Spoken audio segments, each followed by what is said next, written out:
जयं विष्णुपाद विश्व परिवर्तकाचार्य अष्टोर शत श्री श्रीमद अभय चरणबिंद भक्ति वेदांत स्वामी शिल प्रभुपाद की अनंत कोटि वैष्णव भक्त बिंद की नामाचार्य सुदास ठाकुर की निताई गौरनाथ नंदे हरि हरि बोल। अज्ञानतिमिरन्धस्य ज्ञानाञ्जनशलाकया चक्षुरुन्मीलितं येन तस्मै श्रीगुरवे नमः। श्रीचैतन्यमनोभीष्टं स्थापितं येन भूतले स्वयं रूप कदा मह्यं ददाति सपदान्तिकं। वन्देऽहं श्रीगुरो श्रीयुतपदकमलं श्रीगुरून् वैष्णवांश्च श्रीरूपं साग्रजातं सहगण रघुनाथान्वितं तं सजीवं साद्वैतं सावधूतं परिजनसहितं कृष्णचैतन्यदेवं श्रीराधाकृष्णपादान् सहगण ललिता श्रीविशाखान्वितांश्च नमो विष्णुपादाय कृष्णप्रेष्ठाय भूतले श्रीमते भक्तिवेदान्त स्वामिनीति नामिने।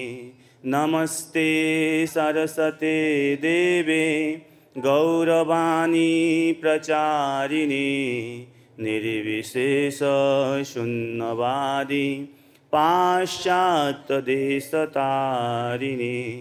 नमो महावदन्नाय कृष्णप्रेमप्रदायते कृष्णाय कृष्णचैतन्य नाम्ने गौरतिसे नमः। वाञ्छाकल्पतरुभ्यश्च कृपासिन्धुभ्य एव च पतितानां पावनेभ्यो वैष्णवेभ्यो नमो नमः। हे कृष्ण करुणा सिंधु दीनबन्धो जगत्पते गोपेश गोपिका कान्त राधाकान्त नमस्तुते। तप्त कांचन गौरांगी राधे वृंदावनेश्वरी वृषभानुसुते देवी प्रणमामि हरे प्रिये। नीलाचलनिवासाय नित्याय परमात्मने बलभद्र सुभद्राभ्यां श्रीजगन्नाथाय ते नमः। जय श्री कृष्ण चैतन्य प्रभु नित्यानंद श्री अद्वैत गदाधर श्रीवासादि गौरभक्तबिंद। हरे कृष्ण कृष्ण कृष्ण हरे हरे हरे राम राम राम हरे हरे। ओम नमो भगवते चैतन्य चंद्राय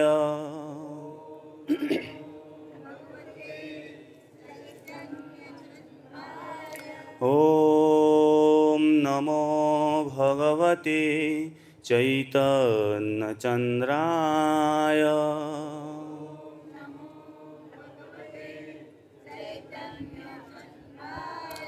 ओम नमो भगवते चैतन्य चंद्राय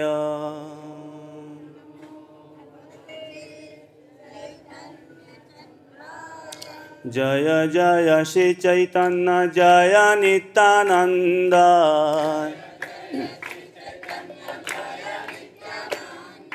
जय अद्वैत चंद्र जय गौर भक्तबिंद।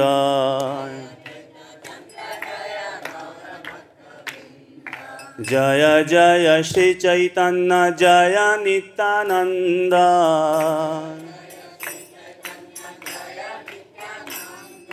जय अद्वैत चंद्र जय गौर भक्तवृंद।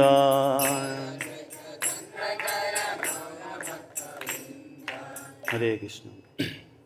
हर सोमवार की तरह आज भी हम लोग क्या भागवत का जगह में क्या चैतन्य चरितामृत पाठ करके श्रवण करेंगे। ये बहुत अच्छा अध्याय है। आज श्लोक भी बहुत बढ़िया है। बहुत मक्खी आ रहे हैं। आज हम लोग ना चतुर्थ अध्याय आदि लीला श्लोक संख्या 107। शेष लीलाय प्रभुर कृष्ण विरह उन्माद। शेष लीलाय प्रभुर कृष्ण विरह उन्माद। भ्रममय चेष्टायार प्रलापमय वाद।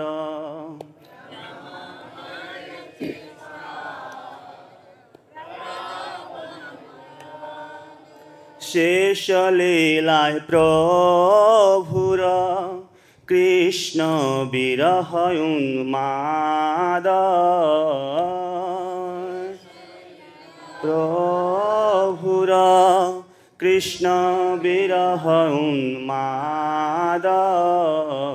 भ्रममय चेष्टायार प्रलापमय वाद।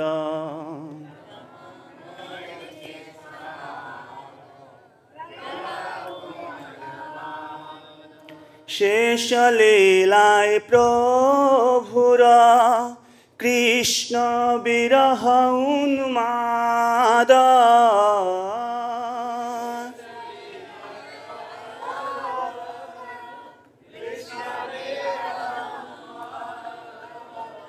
भ्रममय चेष्टायार प्रलापमय वाद।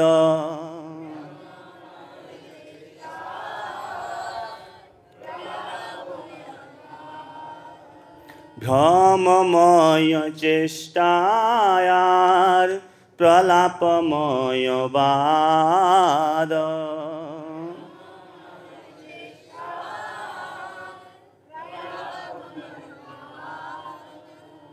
एक माता जी एक पिताजी पढ़ते।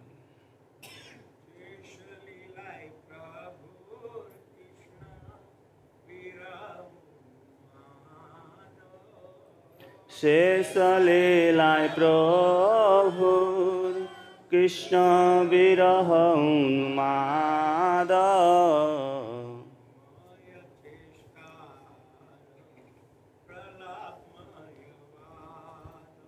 भ्रममय चेष्टायार प्रलापमय वाद।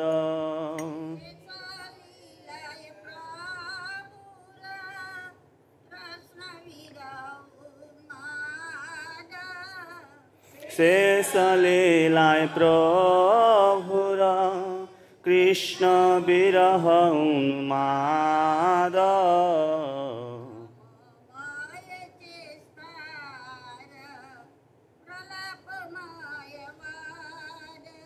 भ्रममय चेष्टायार प्रलापमय वाद।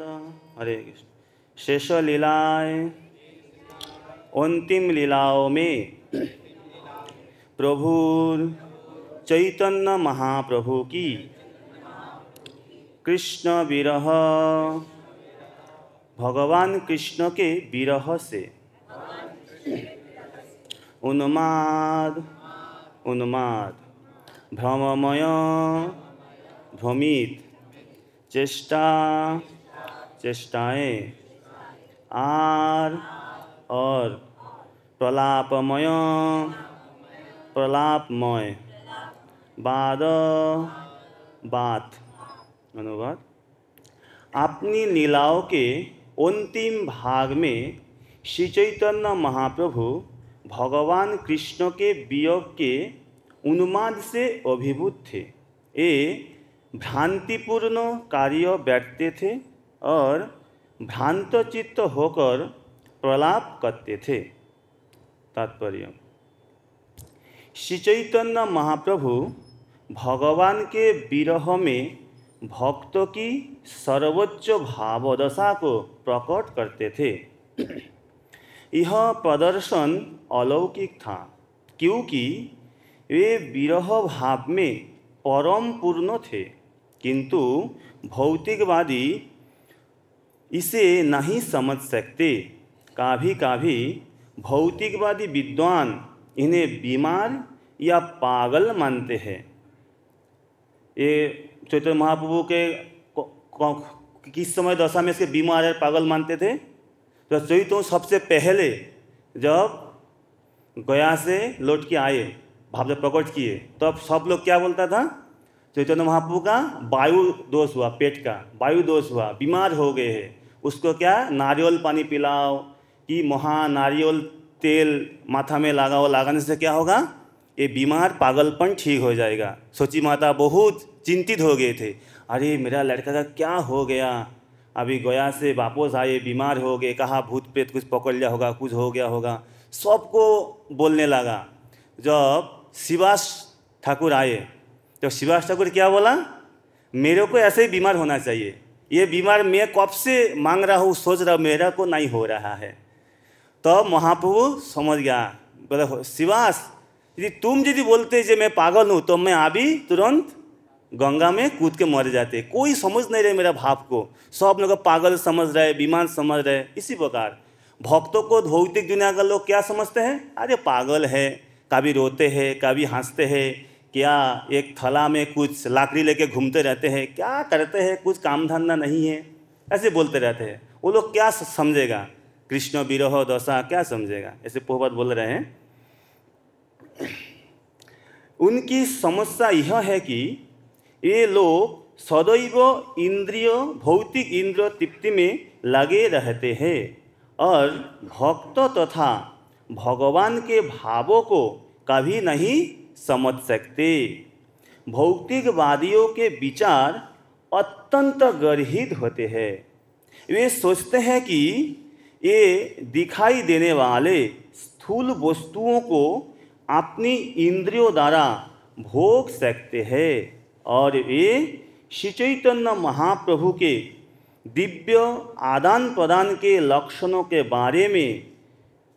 बारे में भी इसी तरह सोचते हैं। किंतु महाप्रभु केवल तभी समझे जा सकते हैं जब मनुष्य स्वरूप दामोदर जैसे गोस्वामियों की शिक्षाओं के आधार पर उन्हें समझने का प्रयास करे। कब हम लोग महाप्रभु का भाव को समझ सकते हैं? जब गोस्वामियों को शिक्षाओं के आधार पर हम लोग चलेंगे, उसको शिक्षा के आधार पर हम लोग भगवत भक्ति अनुसरण करेंगे, तभी हम लोग ये महाप्रभु का भाव को या रागानुगा मार्ग को, भगवत भक्ति को हम लोग समझ सकते हैं, नहीं तो नहीं समझ सकते। इसका बात बहुत बता रहे हैं जी। गौरांग नागरियों की धारणाएं मात्र मनगढ़ंत कल्पनाएं हैं और ये पूर्णतया मानसिक स्तर पर ही रहते हैं। यहाँ पे जे भक्ति ठाकुर जो 13 अपसंप्रदाय का बात बताए हैं, बहुपार यहाँ पे एक अपसंप्रदाय का बात बताया है कि ना गौरांग नागरी। भक्ति ठाकुर जे 13 अपसंप्रदाय का नाम क्या बोला ना? आउल बाउल कर्ता भाजा नेड़ा दरवेश साई सहजिया सखी भेकी स्मारत जात गोसाई अतिवेड़ी चूड़ाधारी गौरांग नागरी। ये है 13 अपसंप्रदाय है। अर्थात चैतन्य महाप्रभु एक गौर धारा में ही ये लोग अपना अपना मनगढ़ंत अपना अपना सोच करके भक्ति करने लगा, इसलिए वो भगवत भक्ति बाहर निकाल के और कुछ करने लगा। जैसे यहाँ पे जो गौरांग नागरी, ये लोग क्या सोचते? नागरी अर्थात वो ब्रज बालाए अपने को माने स्त्री समझते हैं, माने गोपी भाव में गोपी वेश साज के गोपी का तरह कुंडल पहन के या घूमटा लगा के वो लोग नाचते रहते हैं, वो लोग उसी भाव में महाप्रभु का आराधना करते हैं। महाप्रभु कहाँ पे बताए हैं? सौरभ गोस्वामी तो सभी लगभग बिना कम सखियों का अवतार थे, वो लोग कभी ऐसे ही माता का तरह ड्रेस पहन के या माता का तरह भाव लेके ऐसे ही कभी नहीं किए। महाप्रभु क्या बोला ना, अंतरे निष्ठा बाह्य लोको व्यवहार। अंतर में आपका निष्ठा रहेगा भगवान के प्रति, राघव का के प्रति, राधा कृष्ण का प्रेम का प्रति, लेकिन बाह्य लोको व्यवहार करना आवश्यक है। हम लोग पुरुष देह धारण करके स्त्री का तरह आचरण करने से वो ठीक समाज में नहीं बैठते हैं। ऐसे 2006 में जब शांतिपुर में हम लोग कुछ प्रचार में गए थे, उस समय एक बहुत मालूम है शांतिपुर में क्या ना कपड़ा का बिजनेस होता है बहुत, वहाँ पे कपड़ा का बहुत बड़ा फैक्ट्री का मालिक हम लोग को बुलाए थे। काफ़ी भक्त गए थे, 12, 13, 14 भक्त गए थे। उसमें शाम का समय गए, कीर्तन का समय, वो लोग का उस समय क्या ना संध्या आरती हो रहा है, हम लोग संध्या में कीर्तन कर रहे हैं, पुजारी अल्टार में पूजा कर रहा है, हम लोग कीर्तन कर रहे हैं, नृत्य कर रहे हैं। थोड़ी देर बाद देखा पुजारी अल्टार में है ही नहीं। अरे अभी तो 2-3 मिनट हुआ है, पुजारी कहा आप इतना जल्द आरती खत्म हो गए? अरे इतना जल्द आरती खत्म हो नहीं सकते हैं, कम से कम तो 5 मिनट 10 मिनट होगा। पुजारी को दिखाई नहीं दे रहे। तो मैं देखे मेरा साइड में घूमटा लगा के पुजारी नृत्य कर रहा है। मैं बोला अरे ये क्या हो गया? पुजारी ऑल्टर में ना हो के मेरा बाजू में नृत्य, कम से कम ऑल्टर बहुत दूर है, कम से कम हमारा मंदिर है या 3 नंबर गेट, इतना दूर हम लोग नृत्य कर रहे हैं। पुजारी वहाँ से आगे ऑल्टर से आ करके मेरा बाजू में नृत्य कर रहे हैं। मैं बोला अरे ये क्या हो रहा है? तो मेरे इंचार्ज बोला प्रभु जी क्या हो रहा है? तो उसको बंगाली में बहुत डांटा, अरे तुम यहाँ क्या कर रहे हो? तुम आरती कर जाओ, यहाँ पे सो के मतलब घूमटा लगा के सो के नृत्य कर रहे हैं, आरती करके नृत्य करो, ठीक है। वो डांटा क्योंकि अपना मनगढ़ंत रूप में वो लोग भजन करते। ऐसे ही कहाँ पे बात है, जहाँ आरती करते करते आरती छोड़ के भगवान का आप आके यहाँ पे सोखी बन के नृत्य करो, इसको बोलता है मैंने ये सहजिया, माने अपना तरह कुछ भाव बना लेते हैं। ऐसे ही कभी नहीं करना चाहिए। मर्यादा बना के जो गोस्वामी को जो शिक्षा दिया है उसी हिसाब में हम लोग को भगवत भक्ति अनुशीलन करना चाहिए, तभी हम लोग गौरांग महाप्रभु का सही अनुयायी बनेंगे एवं हम लोग अंततगत्वा राधा कृष्ण प्रेम को प्राप्त कर सकेंगे। नहीं तो कभी संभव नहीं है, इतना आसान नहीं है जे रागानुगा भक्ति या महाप्रभु का भाव को समझना। चलिए श्लोक को आप थोड़ा समझ लेते हैं। क्या बोल रहे? शेषो लीलाएं प्रभुर कृष्ण विरह उन्माद। शेषो लीलाएं, शेष लीला मैंने चैतन्य महाप्रभु कितने दिन ये धराधाम में प्रकट लीला किए थे? 48 ईयर्स, 48 साल। उसमें 24 साल नवद्वीप लीला और 24 साल मैंने नीलाचल लीला, सन्यास लीला। नवलीला में चैतन्य महाप्रभु बाल्य लीला, प्रौगंड, कैसर, विद्या विलास, गृहस्थ गार्हस्थ जीवन लीला बिताए हैं नवद्वीप में। चैतन्य महाप्रभु का प्राकट्य कब हुआ था? 1406 में, शकाब्दों में। और अंतर्धान कब हुए थे? 1455, अर्थात 48 साल हो गए। 48 साल में चैतन्य महाप्रभु जब 24 साल हो गए, चैतन्य प्रभु क्या फाल्गुनी पूर्णिमा में धराधाम में प्रकट हुए थे। आज चैतन्य सन्यास लिए हैं, ये जब चैतन्य का 24 साल पूरा हो गए हैं, उनका माघ महीना का शुक्ला पक्ष में लगभग 1 महीना, 24 साल पूरा होने का लगभग 1 महीना बाकी है। चैतन्य महाप्रभु सन्यास लिए हैं, इसलिए बताते 24 साल महाप्रभु गारस्थ लीला और 24 साल सन्यास लीला। इस सन्यास 24 साल सन्यास लीला इसको ही कहते हैं ना शेषो लीला। शेष लीला किसको कहते हैं? जो चैतन्य महाप्रभु जो 24 साल जो सन्यास लीला किए हैं, धराधाम में प्रकट लीला किए हैं, इसको ही कहते हैं शेष लीला। ये शेष विशेष करके आज जो श्लोक है, ये शेष लीला का अंतिम 12 वर्ष का लीला है। ये चैतन्य महाप्रभु 24 साल जो सन्यास लीला किया है, उसमें 6 साल तो चैतन्य महाप्रभु अलग अलग माने बंगदेश, वृंदावन, साउथ इंडिया, अलग अलग जगह में 6 साल भ्रमण किए हैं और 18 साल पुरी में स्थायी रूप में निवास किए हैं। 18 साल में 6 साल भक्तों का साथ महाप्रभु आदान प्रदान, भाव विनिमय, लीला किए हैं, शिक्षा प्रदान किए हैं। और 12 साल चैतन्य महाप्रभु अपना जो मुख्य कारण, अंतरंग कारण, उसी भाव में, राधा रानी का भाव में, जे कृष्ण विरह उन्माद, कृष्ण जे राधा रानी का भाव में, कृष्ण विरह में चैतन्य महाप्रभु उन्माद रहते थे गंभीरा में 12 साल तक। माने महाप्रभु अपना जे कृष्ण विरह का जे रस आस्वादन किया है 12 साल, ये 12 साल का लीलाओं का एक भाग है। कि जे शेष लीलाय प्रभुर कृष्ण विरह उन्माद भ्रममय चेष्टार प्रलापमय बात। भ्रममय चेष्टा अर्थात क्या है ना, भ्रांतिपूर्ण। जैसे जब कोई व्यक्ति पागल हो जाते हैं या ठीक से शुद्ध बुद्ध खो जाते हैं, तो अब क्या होते हैं, कुछ भी करते हैं, साधारण व्यक्ति क्या बोलते हैं, अरे ये तो भ्रमपूर्ण व्यर्थ बात कर रहे हैं व व्यर्थ कार्यकलाप कर रहा है। जैसे हम लोग देखते हैं जिस समय श्री कृष्ण जब वृंदावन से मथुरा चले गए हैं, लेकिन राधा रानी कृष्ण प्रेम में इतना मग्न है, कृष्ण चिंतन में इतना विभोर है, वो भूल गई है राधा रानी जे कृष्ण अभी वृंदावन में नहीं है। कृष्ण कहाँ चले गए, मथुरा में। उनका माने दिमाग में है ही नहीं है। वो राधा रानी हमेशा क्या सोचती है कि कृष्ण तो है ही है, इसलिए रोज का तरह राधा रानी क्या ना कुंज में जा कर के कृष्ण के लिए इंतजार कर रहा है, ये कृष्ण आएगा। रोज शाम को 6 बजे आते हैं या जिस समय आते हैं उसलिए इंतजार कर रहा है। रोज का तरह कुंजों को बढ़िया से फूलों से सजावट कर रहा है, जो रोज कर रहा है। कृष्ण आ ही नहीं रहे, इंतजार करते ही जा रहे हैं। भूल गई है जे कृष्ण वृंदावन में है ही नहीं है। इसको बोलता भ्रमपूर्ण, भ्रम है कि कृष्ण तो है ही नहीं है। मैंने लौकिक दृष्टि में कृष्ण तो है ही नहीं, मथुरा चले गए, अभी मथुरा में प्रकट लीला कर रहा है, वृंदावन में है ही नहीं है। लेकिन वो क्या है ना, भ्रमित मतलब जो भूल गए जे कृष्ण वृंदावन में है ही नहीं बोल के। इसको बोलता है कि ना भ्रममय चेष्टा, सारी चेष्टा जो भ्रमपूर्ण है। और ये जो चेष्टा है ये तो भौतिक दृष्टि में भ्रम है, लेकिन आध्यात्मिक दृष्टि में जब कोई भक्ति में बड़े चढ़े होते हैं या दिव्य प्रेम को प्राप्त करते हैं, इसका नाम देता है रूप गोस्वामी जो उद्घूर्णा। जे दिव्य प्रेमोन्माद में जो कोई लक्षण होता है, हजारों लक्षण होता है, उसमें कुछ लक्षणों का रूप गोस्वामी उज्जवल नीलमणि में इसका वर्णन किया है। इसका नाम दे उद्घूर्णा। जे भ्रममय जो चेष्टा करते हैं जो भक्त लोग, इसको तो उद्घूर्णा जो भगवान का लीलाओं में। और क्या, और प्रलापमय बात, जो प्रलापपूर्ण वार्तालाप। माने जैसे कोई पागल आदमी या बच्चे लोग देखते हैं हम लोग, जे कुछ भी बात करते हैं, जो बात कोई प्रसंग हिसाब से नहीं है, जो बात यहाँ पे कुछ बोलना चाहिए और कुछ बोल रहा है, इसको क्या बोलते हैं ना, प्रलापमय बात। जैसे हम देख सकते हैं जे क्या बोलते हैं, जे भ्रमर गीत, इसको आप पूरा प्रलापमय बात ही बोल सकते हैं भौतिक दृष्टि में।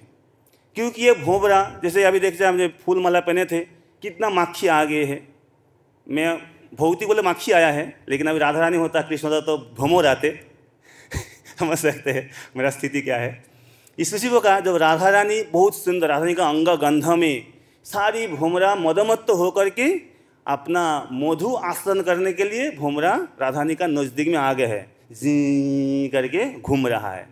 और राधा रानी क्या क्या सोच रही है, अरे ये कृष्ण का दूध है, ये काला कोलूटा का दूध है, ये मेरे को चिढ़ाने के लिए आया है बोल के उसको हम लोग सोचते भ्रमर गीत में तरह तरह कहानी बात बोलते हैं। जे तू मेरा दूर से हट जा, मेरे से बात नहीं करना, कृष्ण जो संदेश मेरे को नहीं बोलना, तू क्यों मेरे पास बार बार आके माथा कूट रहा है, मेरे को तेरे को क्षमा नहीं करेंगे। अलग अलग आप लोग सुने हैं बहुत सारी प्रलाप, इसलिए प्रलापपूर्ण वार्तालाप।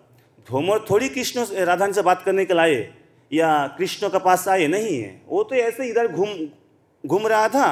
वो फूल माने खूब सुंदर सुगंध मिला, वो सोचा मेरे को कुछ मधु मिलेगा, इसलिए वो आए हैं। और राधा रानी वो कृष्ण चिंता में इतना तल्लीन है, जैसे कृष्ण काला है और भोमरा भी काला है। और कृष्ण क्या पीला वस्त्र धारण करते हैं, फूल का केसर पीला पीला होता है, और भोमरा का जो सूंड में थोड़ा थोड़ा पीला पीला रंग होता है। इसलिए वो पूरा राधा रानी पूरा उसी में कृष्ण प्रेम में तल्लीन है, इसलिए वो उसी सोच में प्रलापपूर्ण वार्तालाप कर रहा है।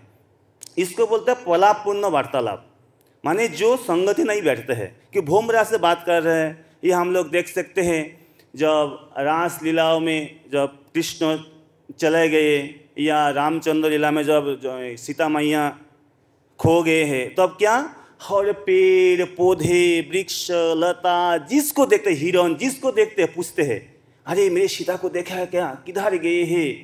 माने अरे पेड़ पौधे क्या बोलेगा, वो लोग ना देख सकते हैं ना बोल सकते हैं भौतिक दृष्टि से, ना देख सकते बोल सकते, लेकिन ऐसे ही कोई बात करेगा लोग तो पागल ही बोलेंगे ना। ये देखो इतना पागल हो गए हैं, एक पेड़ पौधे से बात कर रहा है, इसको बोलते हैं प्रलापपूर्ण वार्तालाप। उसी प्रकार चैतन्य महाप्रभु का जितना 12 साल जितना कार्यकलाप, जितना चेष्टाएं, जितना वार्तालाप, वो क्या है ना भ्रममय चेष्टा और प्रलापमय बात, माने किसी का समझने का बाहर था सबका। चैतन्य क्या आचरण कर रहा है, क्या बोल रहा है, कोई समझ नहीं सकते हैं। एकमात्र कौन समझ सकते हैं ना, वो उसमें थे स्वरूप दामोदर गोस्वामी। ये आगे इसका पहले हम लोग सुने हैं, एक दो श्लोक का पहले। ये चैतन्य इस अध्याय का नाम क्या है ना, चैतन्य महाप्रभु के प्राकट्य का गुह्य कारण, अंतरंगा कारण। जी इसका पहला अध्याय क्या था, ये बाह्य कारण। चैतन्य महाप्रभु ये हम लोग सब लोग ज़्यादातर लोग समझते हैं जो वो किस लिए धराधाम में आए हैं ना, हरिनाम संकीर्तन, गोलोक प्रेमोधन हरिनाम संकीर्तन, इसको जगतवासियों देने के लिए। लेकिन ये मुख्य कारण नहीं है। जिस प्रकार कभी कभी देखते हैं जे कोई कंपनी या कोई प्रोडक्टर अपना कुछ त्यौहार में या कुछ सामान को ज़्यादा सेल करने के लिए कुछ गिफ्ट प्रदान करते हैं। जैसे कोई सर्फ एक्सेल कंपनी ज़्यादातर यूज़ करते हैं, देखते हैं कभी कभी गर्मी मौसम में अपना ज़्यादा सामान सेल करने के लिए छोटी छोटी ग्लूकॉन डी, ग्लूकोज डी छोटा छोटा उसमें देते हैं फ्री हिसाब में। लेकिन कोई क्या वही ग्लूकोज खरीद करने के लिए सर्फ एक्सेल खरीदते हैं, ग्लूकोज उसमें 5 रुपया 2 रुपये का देते हैं, लेकिन सर्फ एक्सेल कितना महंगा है, 150-200 रुपया। कोई ग्लूकोज खरीद करने के लिए सर्फ एक्सेल नहीं खरीदते हैं, कपड़ा धुलाई करने के लिए सर्फ एक्सेल खरीदते हैं, उसमें ग्लूकोज मिल जाता है, ठीक है, गोली में थोड़ा गोल के पी लेते हैं एक गिलास। उसी प्रकार चैतन्य महाप्रभु ये धराधाम में आए हैं, हरिनाम संकीर्तन प्रचार करना तो मुख्य उद्देश्य नहीं, ये गौण है। जिस प्रकार सर्फ एक्सेल लेने से आपको वो कि कंपनी वो दिया है वो आपको ग्लूकोज डी मिलेगा, कभी कभी, हमेशा नहीं है, क्योंकि विशेष उत्सव में, त्यौहार में व विशेष सीजन में कंपनी देते हैं। उसी प्रकार चैतन्य महाप्रभु कभी कभी ये हरिनाम संकीर्तन फ्री में डिस्ट्रीब्यूट करते हैं, हमेशा नहीं है। कब करते हैं, जब ब्रह्मा का एक दिन है, वैवस्वत मनमंत्र का 28तम चतुर्युगी दापर का शेष में, कोली का प्रारंभ में, कोली का संध्या में जब चैतन्य प्रभु आते हैं तब ये विशेष गिफ्ट जगतवासी को विशेष गिफ्ट प्रदान करते हैं। बहुत गर्मी में सब तरस रहा है, इस प्रकार ग्लूकॉन डी पीने से थोड़ा सा राहत मिलेगा। उसी प्रकार कोलिहत जीव अज्ञान का अंधकार में गहर में जो डूबे हुए हैं, दुख कष्ट भोग रहा है, वो लोग को प्रेम सुख में निमज्जित करने के लिए गिफ्ट स्वरूप हरिनाम महामंत्र प्रदान किए हैं। लेकिन ये मुख्य उद्देश्य नहीं है, ये क्या है, ये बाह्य है। पहले चतुर्थ अध्याय, इसका पहले तीसरा अध्याय में हम लोग श्रवण करके आए हैं। जो बोलते हैं अवतारी प्रभु प्रचारिल संकीर्तन यह बाह्य हेतु पूर्वे करियाछि सूचन। इससे पहले अवतारेर आरो एको आछे मुख्य बीज, रसिक शेखर कृष्णेर सही कार्य निज। मतलब मुख्य काम क्या है, जे वो तो बाह्य था, जे हरिनाम संकीर्तन, मुख्य जे काम है, कार्य है, वो निज कार्य वो दूसरा है। तो क्या है ना, हम लोग इसी अध्याय का 15 नंबर श्लोक में सुने हैं, जे प्रेम रस निर्जास करिते आस्वादन, राग मार्ग भक्ति लेके करिते प्रचारण। जे प्रेम रस का निर्जास चैतन्य महाप्रभु आस्वादन करने के लिए और राग मार्ग का भक्ति प्रचार करने के लिए आए हैं। ये मुख्य कारण ये 3 प्रकार है, अति गौड़ीय हेतु यही त्रिविध प्रकार, दामोदर स्वरूप हईते जहार प्रचार। ये चैतन्य महाप्रभु का ये जगत में अवतरित होने का जो मुख्य कारण है, बोलते हैं त्रिविध प्रकार, 3 प्रकार है। ये 3 प्रकार जो है इसी श्लोक में, जो अभी जो श्लोक का व्याख्या चल रहा है, मैंने 6 नंबर श्लोक, ये कृष्ण गोस्वामी जब मंगलाचरण में 14 श्लोक बताए हैं, उसका जो 6 श्लोक चैतन्य महाप्रभु के लिए, ये 6 श्लोक का जो 6 नंबर श्लोक, ये 6 नंबर श्लोक में चैतन्य महाप्रभु का प्राकट्य का जो मुख्य 3 कारण वो बताया है। क्या न श्री राधाया प्रणय महिमा, कीदृशो बानैर्वा सौख्यं चास्मदनुभवतः, श्री राधाया प्रणय महिमा कीदृशो वा नैर्वा साध्यो जेनाद्भूत मधुरिमा कीदृशो वा मोदीय सौख्यं चास्य मदनुभवतः कीदृशं वेति लोभात् तदभावाद्यः समजनी सची गर्भ सिंधौ हरिंदुः। ये जो श्लोक है, ये श्लोक कौन लिखे हैं? कौन लिखा है? स्वरूप दामोदर गोस्वामी। कृष्ण गोस्वामी नहीं लिखा है। कृष्ण गोस्वामी स्वरूप दामोदर गोस्वामी श्लोक को अपना किताब में इसको लिपिबद्ध किया है। ये स्वरूप दामोदर गोस्वामी जो मुख्य कारण का 2 श्लोक है, 5 नंबर 6 नंबर श्लोक, 4 नंबर श्लोक रूप गोस्वामी का श्लोक है और जो अनर्पित चरिम चिराग, और 5 नंबर 6 नंबर श्लोक स्वरूप दामोदर गोस्वामी का श्लोक है, लिखा है। तो स्वरूप गोस्वामी बता रहे हैं जे श्री राधाया प्रणय महिमा कीदृशो, जे श्री राधानी का जो प्रेम मधुरिमा जो किस प्रकार है वो श्री कृष्ण नहीं जानते हैं। तो उसको जानने के लिए और अनया इसके द्वारा राधानी का द्वारा आस्वादनीय जेन जो रस जो श्री कृष्ण नहीं जानते मधुरिमा, वो जो मदीय अद्भुत मधुरिमा श्री कृष्ण बता रहे जे मेरा जो माधुर्य राधानी जो आसन करते हैं वो मेरा माधुर्य में किस प्रकार है मैं तो अभी तक समझ नहीं पाया। तो उसको जानने के लिए लोभ से और सौख्यं चास्सा मदनुभवतः कीदृश, जे मेरा जे माधुरी में आसन करके राधानी जो सुख अनुभव करते हैं ये सुखी व किस प्रकार है। तो 3 कारण है। क्या है?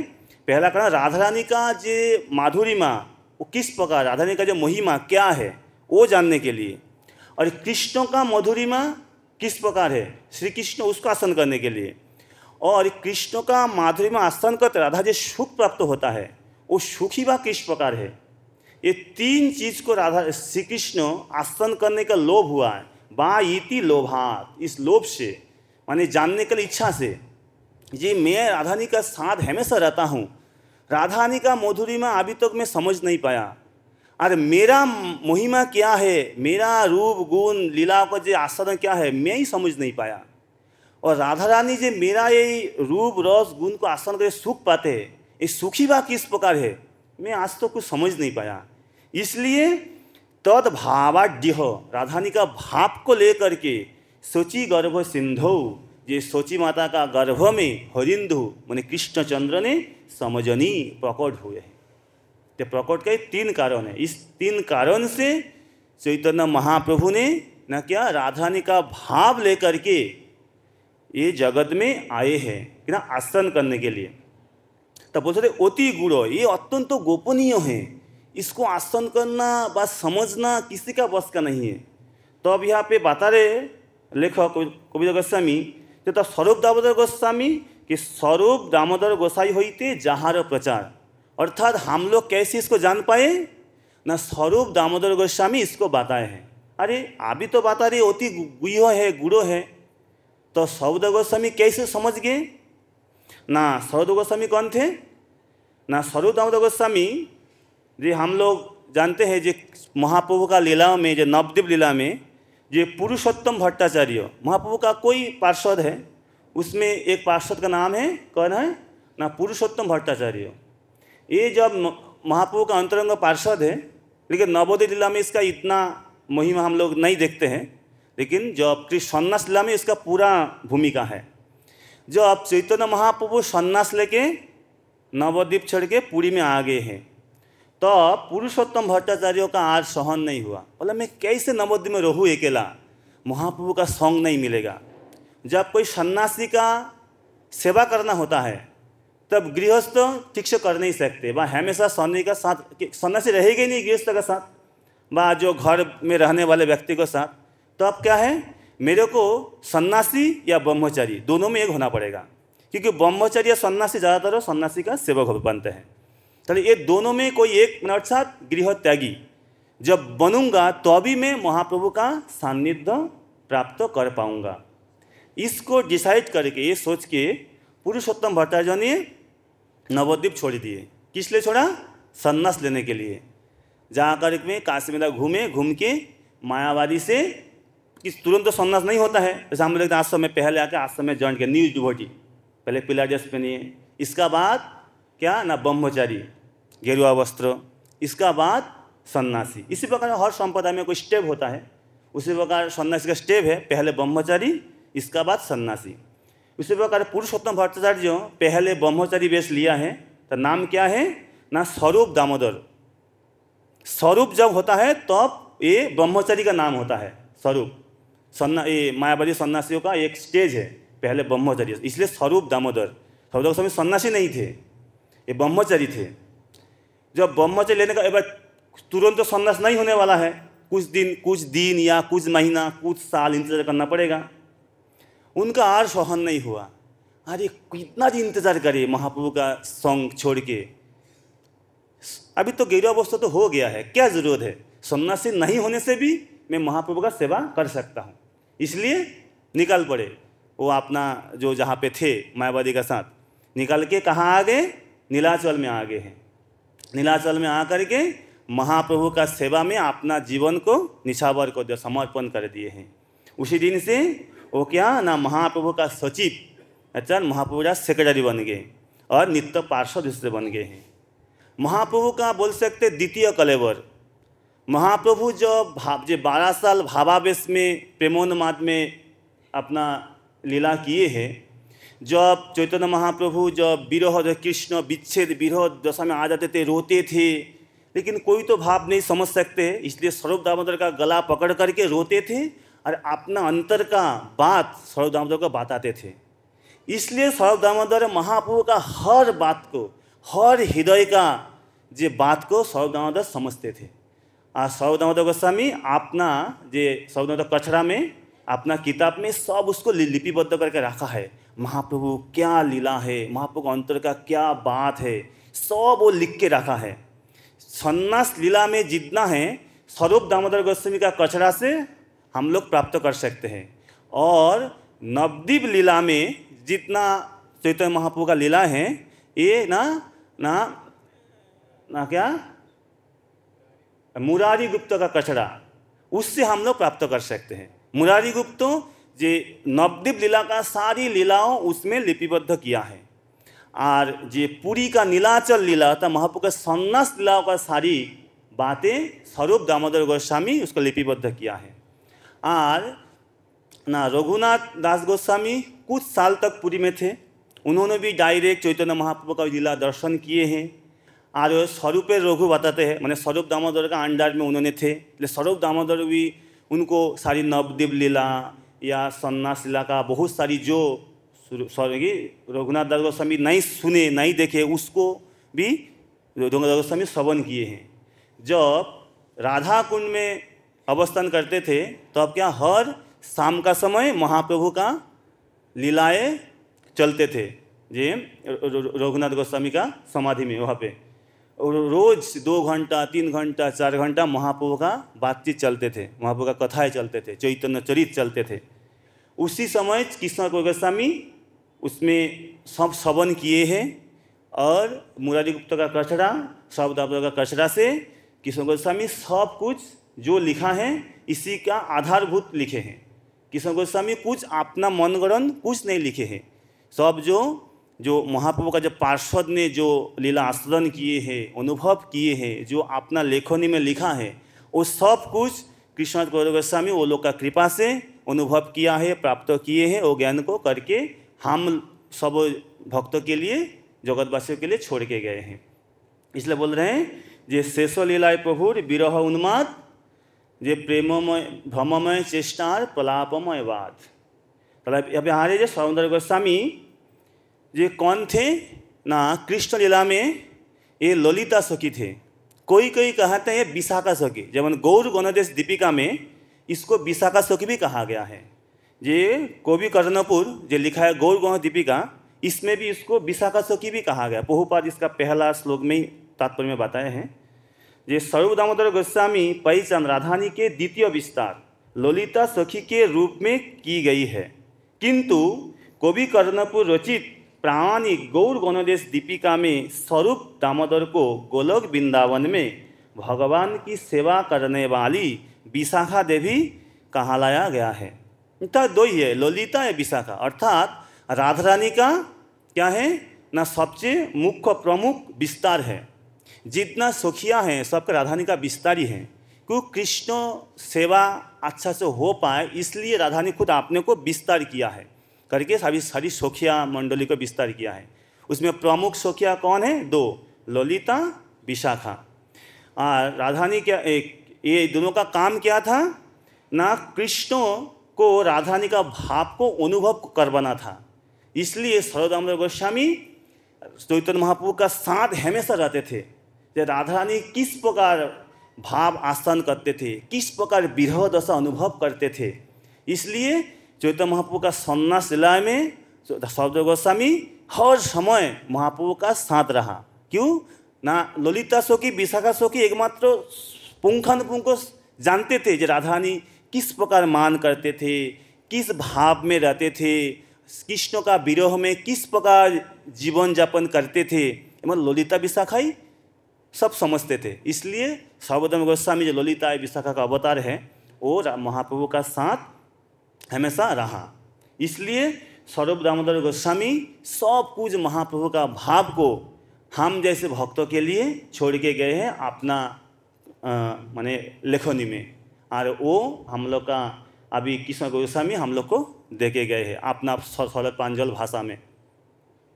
मुझे चैतन्य महाप्रभु हमेशा किस भाव में रहते थे ना, राधा रानी का भाव में। क्योंकि राधा रानी किस प्रकार देखें, राधिकार भावमूर्ति प्रभुर अंतर सही भावे सुखे दुखे उठे निरंतर। चैतन्य महाप्रभु हमेशा जे राधा रानी का भाव में हमेशा विरह में रहते। कृष्ण विच्छेद, जो कृष्ण अभी नहीं है चले गए हैं इसलिए हमेशा दुख में रहते थे। स्वरूप दामोदर का गला पकड़ के बताते थे अरे कृष्ण चले गए, अभी गोष्ठ में चले गए, अभी कुंज में, अलग अलग भाव करते थे। जब घना काला बादल को, नीला बादल को देख करके कृष्ण को याद करते थे, प्रलापपूर्ण बात करते थे, अरे तू अभी तो आया नहीं मेरा पास, तू क्या चंद्रावली का कुंज में चले गई, अभी तो आया नहीं, आने दो, आने से ललिता इसको घुसने मत देना। ऐसे ही जो भाव है सब इसको आसन करते थे। और स्वरूप दामोदर गोस्वामी उसी भाव को और पुष्ट करने के लिए और मधुर करने के लिए उसी हिसाब में जो श्लोक आवृत्ति करते थे या सॉन्ग गाते थे। चैतन्य महाप्रभु को और अच्छा लगता था। स्वरूप गोस्वामी मधुर कंठ में जो ललिता विशाखा गाएंगे तो क्या होगा, मधुर कंठ में गाते थे। सो अलग अलग चैतन्य महाप्रभु का भाव का हिसाब से कविता आवृत्ति करते थे, सॉन्ग गाते थे, श्लोक आवृत्ति करते थे। चैतन्य महाप्रभु और भाव हो जाते थे, होकर के और विरह में रहते थे। कभी कभी विरह में भी मिलन सुख कृष्ण आ गए, मिलन सुख अनुभव करते थे। इसलिए बताते हैं जे सुखे दुखे उठे निरंतर, कभी दुख में कभी सुख में। जब कृष्ण विच्छेद विरह तभी दुख है, तो कृष्ण चले गए हैं। और सुख कब होते थे, जब कृष्ण आ गए, कृष्ण कुंज में आ गए हैं, कृष्ण अभी साथ में बैठे हैं, बातचीत कर रहा है, तब सुख है। ये जब सुख लीला मतलब कृष्ण का साथ संयोग लीला, और जब वियोग लीला तब है दुख लीला है। सुखे दुखे उठे निरंतर। आज का संग बता रहे हैं, शेष लीलाए प्रभुर विरह उन्माद भ्रममय चेष्टा आर प्रलापमय बात। ये क्या बोलते हैं, ये जो भाव है इसको लाने के लिए हम लोग को इसको आसन करने के लिए, इसको अनुष्ठान करने के लिए हम लोग को तुरंत सहजिगत नहीं करना है। गोपिका माताओं का ड्रेस पहन लिया, क्या कहे दुल पहन लिए, नोज रिंग पहन लिया, पहन के ना सोकर नृत्य करना है। ऐसे ही करने से है थोड़ा बहुत कुछ लाभ हो सकते हैं, लेकिन पूर्ण लाभ नहीं हो पाएगा। ज़्यादातर इसमें क्या भ्रमित होकर दिग्भ्रमित होकर पथभ्रष्ट हो जाते हैं। गोस्वामियों ने ये शिक्षा नहीं दी है। पहले हम लोग स्वरूप सिद्ध होना पड़ेगा या भक्ति में सिद्धि प्राप्त करना पड़ेगा। हम लोग को कृष्ण ये कौन है, इसको ठीक, राधा रानी कौन है, चैतन्य महाप्रभु कौन है, माधुर्य रस क्या है, इसको ठीक से समझना पड़ेगा। समझने के बाद हम लोग को ये रस को आसन करने के हम लोग योग्य पात्र बन पाएंगे। इसी प्रकार जे गाय तो दूध दे रहा है, दूध तो है, लेकिन हमें पात्र होना चाहिए ना। इसी प्रकार चैतन्य महाप्रभु हम लोग के लिए जो प्रेम रस निर्जर माधुर्य रस प्रदान कर दिए हैं, लेकिन उसको हम लोग को ग्रहण करने पात्र तो होना चाहिए ना। इसलिए हम लोग को पहले साधना भक्ति अनुष्ठान करके उसमें सिद्ध होना पड़ेगा, हम लोग को पात्र बनाना पड़ेगा। तो अब हम लोग का ये जो चैतन्य का भाव है, जो उद्घुरना या जो प्रलापमय बात को क्या बोलते हैं ना, चित्र जल्प, ये जो हम लोग को जी ये सब जो रस आसन करना, भाई इसको समझना, पहले तो समझना होगा, इसको आसन कर सकते हैं। ये समझने के लिए भी हम लोग को उसी स्तर में आना पड़ेगा। इसलिए हम लोग को निष्ठापूर्वक हरे कृष्ण महामंत्र, हरे कृष्ण कृष्ण कृष्ण हरे हरे, हरे राम राम राम हरे हरे, इसको जब हम लोग सही तरीक़ा से जप करेंगे निष्ठापूर्वक, ये जप में जब हम लोग जप का अंदर जब हम राधा कृष्ण का दर्शन करेंगे, राधा कृष्ण को प्रेम को आसन करेंगे, तभी हम लोग ये महाप्रभु का ये भाव को तभी हम लोग समझ सकते हैं। इसका पहले जब हम लोग ये महाप्रभु का आचरण करने लगेंगे तब प्रभुपाद क्या बोला, जो गौरांग नगरी उसी का तरह हम बन जाएंगे। हम लोग सोच लेंगे अरे महाप्रभु तो राधा ने भाव में आ गए, तो हम लोग भी क्या ना राधा या कोई सखी बन जाते हैं, सखी बन के उसे नृत्य करने लगेंगे, आरती छोड़ के आके सबका सामने नृत्य करेंगे या उसी भाव में रहेंगे। तब क्या होगा ना, जरूर हम लोग भक्ति से पथभ्रष्ट होने का 99.99% चांस है, 0.1% चांस जो सिद्ध महात्मा अलग बात है। इसलिए हम लोग को ये बहुपात बताते हैं ना, ये नदिया नाग जैसे तथाकथित भक्तों के वर्गों के सिद्धांतों का अनुमोदन स्वरूप दामोदर गोस्वामी या छ गोस्वामी जैसे प्रामाणिक अधिकारियों विद्वान द्वारा कभी नहीं किया गया। इसलिए हम लोग जो गोस्वामियों जी हम धारा दिए हैं, जो हरे कृष्ण महामंत्र प्रभुपाद दिए, रोज़ 16 माला ठीक से पहले करना है, इससे और ज़्यादा करना है। पहले नाम रस में हम लोग को उसको हम लोग निमग्न होना है, पहले नाम रस को आसन करना है। पहले क्या, नाम रूप गुण लीला, स्टेप बाय स्टेप। जब हम लोग नाम को ठीक से कर पाएंगे, उससे भगवान का प्रभु का रूप हम लोग के सामने आ जाएगा। जब रूप आएंगे, इसका बाद हम लोग प्रभु का जो गुण को हम लोग आसन कर सकते, समझ सकते हैं। जब नाम रूप गुण तीनों हो जाएगा, इसका बाद हम लोग लीला को आसन कर सकते हैं। नहीं तो हम लोग ऐसे ही भ्रमपूर्ण जो हरी मैं कृष्ण को देख लिया, वह कृष्ण का दर्शन कर ली, ऐसे कोई की बताते रहते हैं। उसका आचरण से हम लोग समझ जाते हैं वो कितना दूर का भक्त है।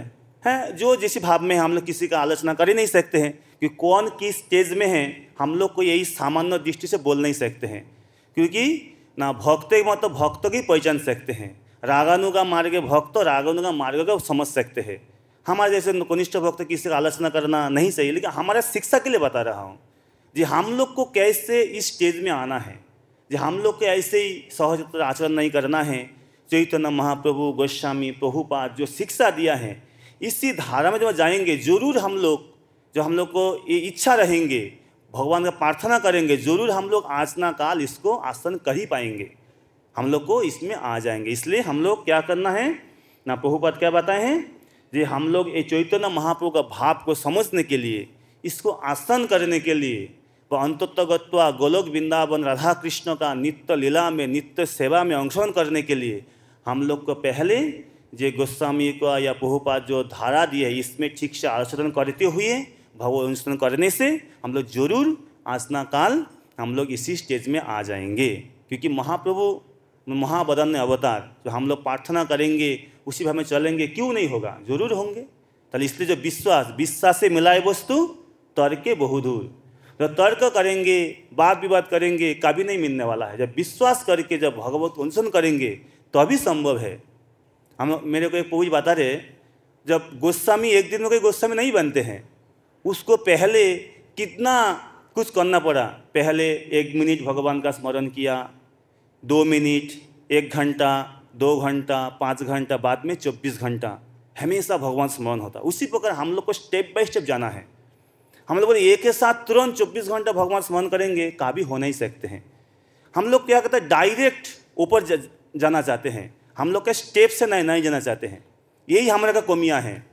हम लोग सही मार्ग में हैं, हम लोग का सिद्धांत तो सही है, हम लोग का सोच भी सही है, लेकिन हम लोग का क्या कहते हैं, जो हम लोग का जो पंथ मन हम लोग जो सोचते हो तो दूसरा है, जो हम लोग तुरंत पाना चाहते हैं।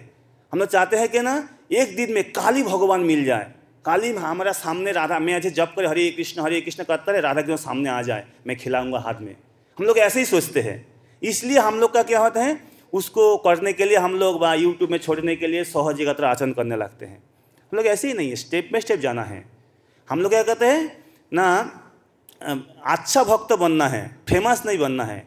भक्ति को छिपाना होता है, छापाना नहीं होता है। जो भक्ति को छापाते हैं वो क्या होते हैं, बाहर फैल जाते हैं। आज जो भक्ति को छिपाते हैं वो भक्ति में सिद्धि प्राप्त करते हैं। भक्ति को छिपाना है, नहीं छापाना है। लेकिन आजकल कोली हो तो अजीब यूट्यूब का जमाना है, सब लोग छापाना चाहते हैं, कोई छिपाना नहीं चाहते हैं। एक दिन थोड़ा सा भगवान का नाम करके थोड़ा सा अच्छा रस आसन हो गया, तुरंत यूट्यूब में छोड़ देंगे। आज मैं सुबह जॉब किया था, आह क्या बताऊँ तुम लोग को, इतना नाम में रस मिला, आह यार बोलना नहीं है, तुरंत बोल देंगे। बस तो अब क्या होगा, आपका भक्ति वहाँ पे ही गया। इसलिए छिपाना होता है। लेकिन हम लोग यहाँ पे ही गलत करते हैं। थोड़ा बहुत कुछ रस आसन हो गया, हम लोग प्रकाश कर देते हैं, तब हम लोग का उसी में ही छेद हो जाते हैं। इसलिए हम लोग ऐसे ही नहीं करना है। प्रभुपाद का निर्देश अनुसार में भक्ति को छिपाते हुए सही तरीके से भगवत दर्शन करते हुए हम लोग को इस जीवन का लास्ट में ही, आज दूसरा जीवन नहीं है, इस जीवन का अंत में ही भगवत धाम जाना है, राधा कृष्ण का नित्य सेवा में युक्त होना है। आप लोग कृपा कीजिए, मैं जितना बोला हूँ मेरे लिए ही बोला हूँ, कहते मैं भी ऐसे ही अनुशीलन करते हुए एक साथ सब मिल के गोलोक वृंदावन, ये तो वृंदावन ही है, भूम वृंदावन से गोलोक वृंदावन में जा करके राधा कृष्ण नित्य सेवा में, नित्य लीला में अंशग्रहण कर सके। जय चैतन्य महाप्रभु की, राधा श्याम सुंदर की, वृंदावन धाम की, अनंत कोटि भक्तबिंद की, निताई गौस्तनाथ प्रवनंदे हरि हरि बोल। हरे कृष्णा कृष्ण कृष्ण हरे हरे, हरे राम राम राम